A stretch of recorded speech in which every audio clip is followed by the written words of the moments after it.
Здравствуй, предприниматель и любитель готовить дома вкусно. Сегодня мы будем делать ролик. Первый ролик, наверное, на канале, когда мы не готовим блюда, да? А я покажу обзор печи. Вот эту печь. Это ж новая печь, я думаю, вы уже поняли, да? Я как обещал, мы ту продали, нашу первую печь с первых дней на ютубе, которую мы ее в Сочи отправили. Я думаю, вы видели, но если вы не видели, я могу еще этот маленький ролик прикрепить в этом ролике, то есть вы посмотрите. Вот, ребят, мы сделали новую печь, такую, выражаясь автомобильным языком, такую рестайлинговую модель. Вот у нас уже появился логотип, вся наша информация. Вот, арочка, видите, более аккуратная. Вот этот передний бампер, видите, он уже, из цельного металла. Раньше у нас он из двух металлов был, а сейчас он из цельного металла. Вот, сам купол печи, ребят, сам купол печи. Он более такой, знаете, чуть-чуть посаженный такой вниз для улучшенной теплоотдачи. То есть он так более эффективно печь работает. А вообще по всем характеристикам, она одинаковая. Тут в принципе изобретать нечего. Эти печи придумали в Италии, в городе Помпеи, поэтому она называется помпейская печь. Их придумали, я не знаю, очень давно, может быть, там лет 500 назад, плюс-минус, да. То есть, там чуть-чуть экспериментируют, и я чуть-чуть посадил купол чуть ниже. Вот. Посмотрите, какая она у нас внутри. Вот. Видите? И еще, ребят, смотрите, вот эти крепления было, если вы помните, на той было вот здесь, вот. А я сделал сейчас другую развесовку. То есть она вот на каждой ножке, грубо говоря. Вот на этой ноге, и соответственно на той ноге, вот здесь и здесь 4 этих, а специальные транспортировочные крепления мы туда делаем. И на мягких чалках, именно обязательно, если вы обратили внимание, все наши отправки на мягких чалках, ребят, на мягких. На цепях нельзя, потому что, жалко ее царапать, травмировать. А на этих самых, на мягких, она вся нормально. У этих манипуляторщиков все есть, они это все знают, ребят. Вот. Теперь мы делаем первый обжиг. Вот смотрите. Вот это у нас будет на первый обжиг, вот эта кучка дров, да? Чуть-чуть больше на второй обжиг. И чуть-чуть больше уже на третий день. То есть это один день, это второй день, это третий день. В течение 3 дней надо делать обжиг. Соответственно, эта печь живая, ребят. Появляются трещинки. Это все в рамках допустимого, в рамках нормы. Это все нормально, пугаться не надо и так далее. В Италии даже если вы купите за 1 000 000 печь, любая печь, неважно, она вся трескается. Но это все нормально, это не переживайте. Главное ее первый раз обкатать правильно, чтобы эти трещины были по минимуму. Понимаете? Чтобы ее сразу не А сейчас мы, как я сказал, вот это все мы сделаем, и получится все нормально, ребят. И хочу еще ответить на часто задаваемые вопросы, ребят. Такой будет у нас сегодня ролик. Вот. Значит, чтобы вы понимали, вообще есть 2 технологии производства этих печей, ребят. Вот из кирпича, как я делаю, видите, у меня все из кирпича, все стены монолитные, все из кирпича, все сделано, на века, то есть у нее срока годности нету.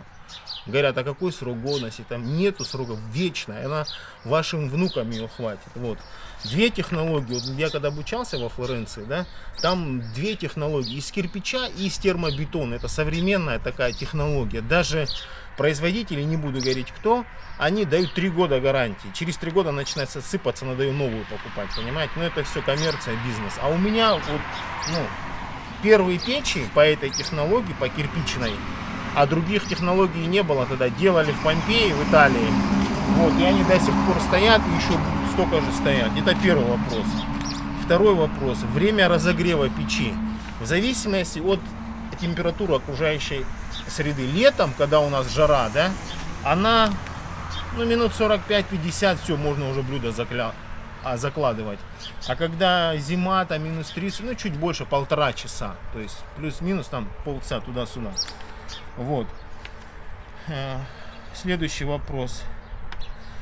Вот эта печь у меня, внутренний диаметр 1 метр. Самый оптимальный размер это 1 метр. Это и общепит берет, и домой в зону барбекю берут. То есть нормально.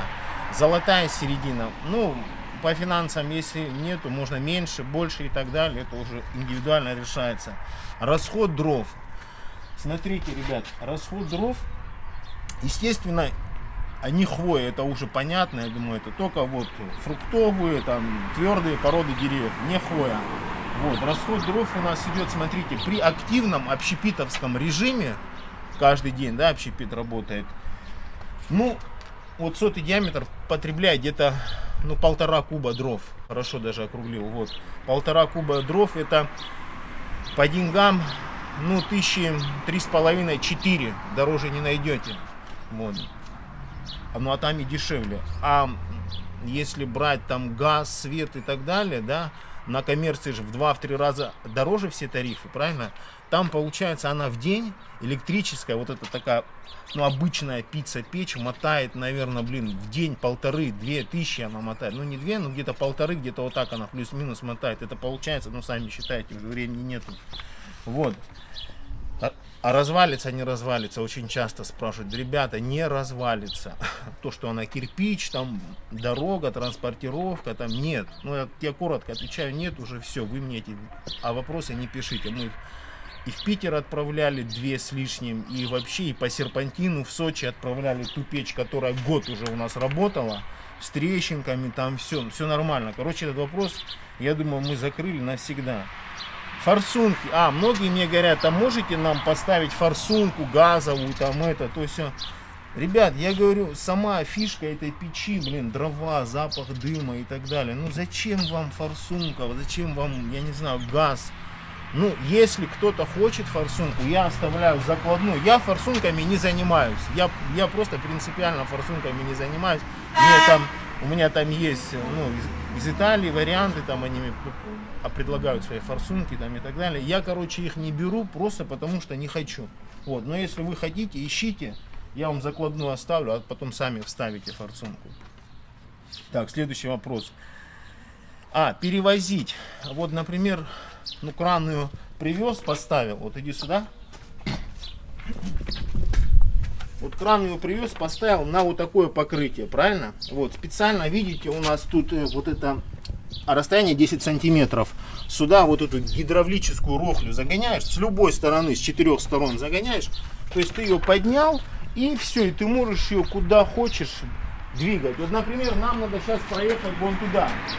Здесь земля, весит 1,5 тонны, ребят. Как это делается? Берется 150 на 50 доска, сюда иди поближе. 150 на 50 доска, и, ну они же 6-метровые идут, их режем напополам по 3 метра. И вот так укладываем, как шпалы, как железную дорогу. Вот так уложили, и сверху фанера, ребят. И все, и на этой рохле мы ее накачали вот так, и поехали. Она никуда не денется. Эти 1,5 тонны распределяются вообще классно. Так, мы 3 метра проехали, на те 3 метра заехали, и эти сняли, переставили туда. Понимаете? Эти 3 метра проехали, на те заехали. И вот так, вплоть до сантиметра можно хоть по земле, хоть куда. Или, например, там, ну, не земля будет, а еще какая-то, я не знаю, там, что у вас будет. Ну, то есть этот вопрос решается вообще. Еще такой случай у меня был. Вот есть помещение, да, с цокольным этажом. Цоколь, ну, то есть он под землей, правильно? Соответственно, есть первый этаж. Между первым этажом и цоколем потолок получается... Ну, у цоколя потолок, а у первого этажа это ж пол, правильно? Люди что сделали? Они, короче, вот пробили вот так. На первом этаже пробили вот такого диаметра круг, короче. Пробили и опустили ее туда, на цокольный этаж туда, а потом залили. И, ну, понимаете, то есть безвыходных вариантов вообще нету. Сюда идем. Безвыходных вариантов вообще нет, то есть вообще не проблема. Так, еще что?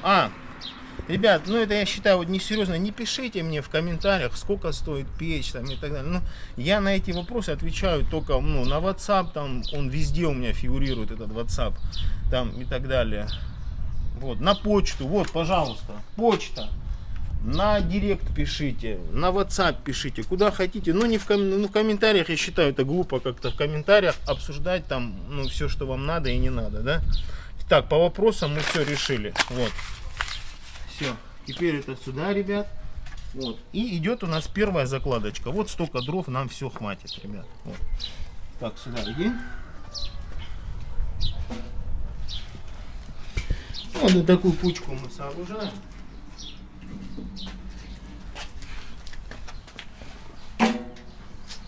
Ребят, и рекомендую обзавестись вот таким инструментом.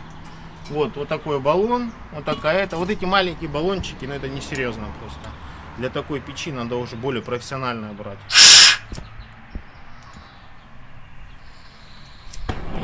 Вот, и пошли ее растапливать. Вот такая кучка, вы видели. То есть мы ее сейчас дадим ей первый обжиг. Это первый ее обжиг.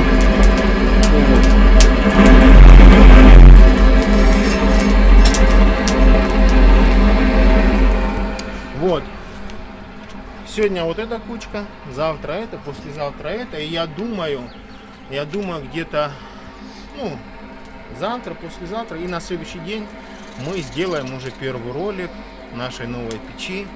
Уже будем готовить блюда. Сегодня мы как бы готовим блюдо для нашей красотки, а через 3 дня будем готовить блюдо уже для нас.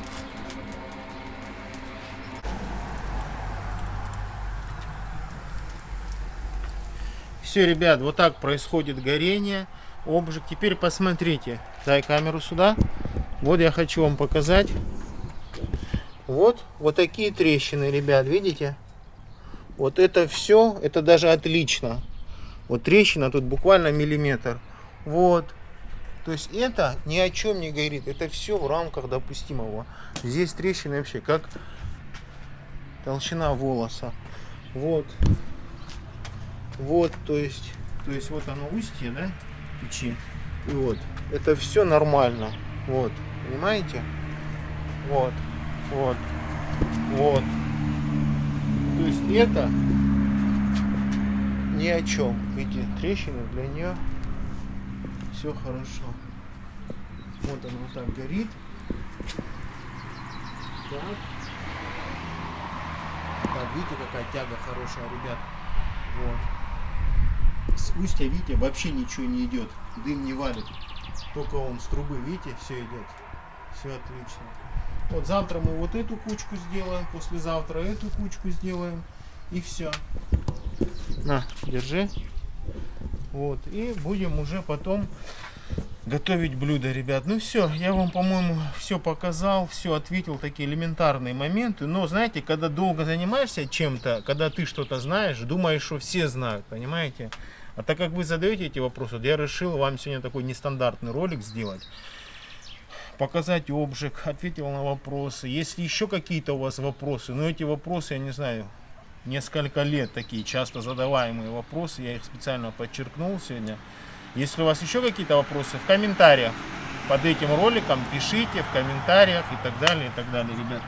Ну все, ребят, до свидания, до новых встреч, до новых видео, до свидания.